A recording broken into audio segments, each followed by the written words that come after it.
తుఫాను గత 1 వీక్ నుంచి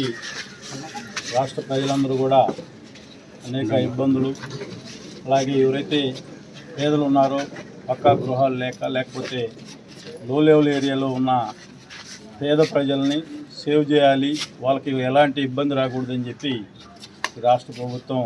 ముఖ్యమంత్రి నారా చంద్రబాబు నాయుడు గారు, అలాగే ఉప ముఖ్యమంత్రి పవన్ కళ్యాణ్ గారు,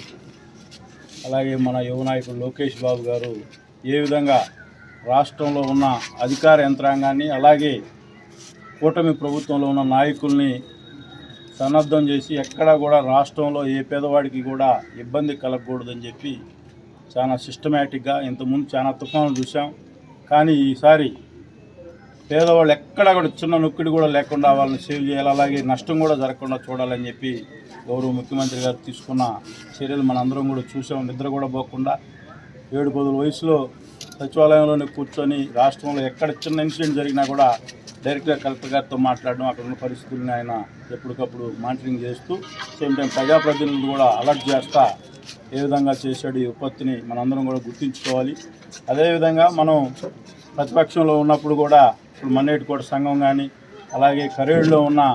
మరిచెట్టు సంఘం, ఇక్కడ వరదాయమ్మకాల లో లెవెల్ ఏరియా ఏదైతే ఉన్నాయో వాళ్ళందరూ కూడా ప్రతి వర్షం చిన్న వర్షం ఒక 5 సెంటీమీటర్లు 6 సెంటీమీటర్ల వర్షం పడితేనే వాళ్ళ గృహాలలోకి వాటర్ పోయి అనేక ఇబ్బందులకు గురవుతూ ఉన్నారు. సబ్ కలెక్టర్ గారికి కూడా నిన్న నేను రిక్వెస్ట్ చేసాం, సార్ ప్రతి సందర్భంలో వాళ్ళని షిఫ్ట్ చేయాలంటే వాళ్ళకి కూడా మేకలు, గొర్రెలు, రకరకాల చిన్న వాళ్ళ ఇళ్ళ దగ్గర కూడా వాళ్ళ ఇబ్బందులు కూడా వాళ్ళకు ఉన్నాయి. తప్పకుండా వాళ్ళకి కంపల్సరీగా మనం ఏదైతే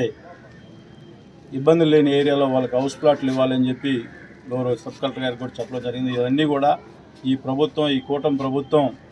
పేదల కోసం, ఈ పేద ప్రజలందరూ కూడా ఈ కూటమి ప్రభుత్వాన్ని ఆశీర్వదించారు. అలాగే ముఖ్యమంత్రి చంద్రబాబు నాయుడు గారు కూడా మనల్ని రాష్ట్ర ప్రజలు వన్ సైడ్గా మన వైపు సపోర్ట్ చేశారు, వాళ్ళకి మనం సేవ్ చేయాలని చెప్పి ఆయన కూడా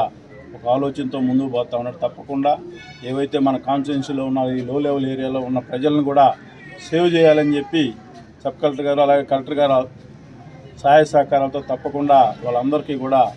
మంచి ఎక్కడైతే వాళ్ళకి నివాసయోగ్యమైన స్థలాలు ఇచ్చి వాళ్ళకి కంపల్సరీగా ఈ ప్రభుత్వంలో హౌస్లు ఏర్పాటు చేసేదానికి అధికారులు కూడా సహకరించాలని చెప్పి కోరుకుంటూ, ఈరోజు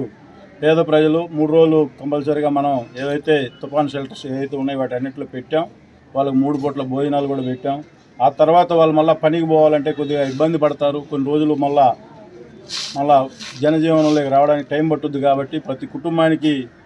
3,000 రూపాయలు నగదు, అట్లాగే రేషన్ 25 కేజీలు రేషన్ బియ్యం, అలాగే నిత్యావసర వస్తువులు కూడా ఇస్తున్నారంటే ఈ ప్రభుత్వానికి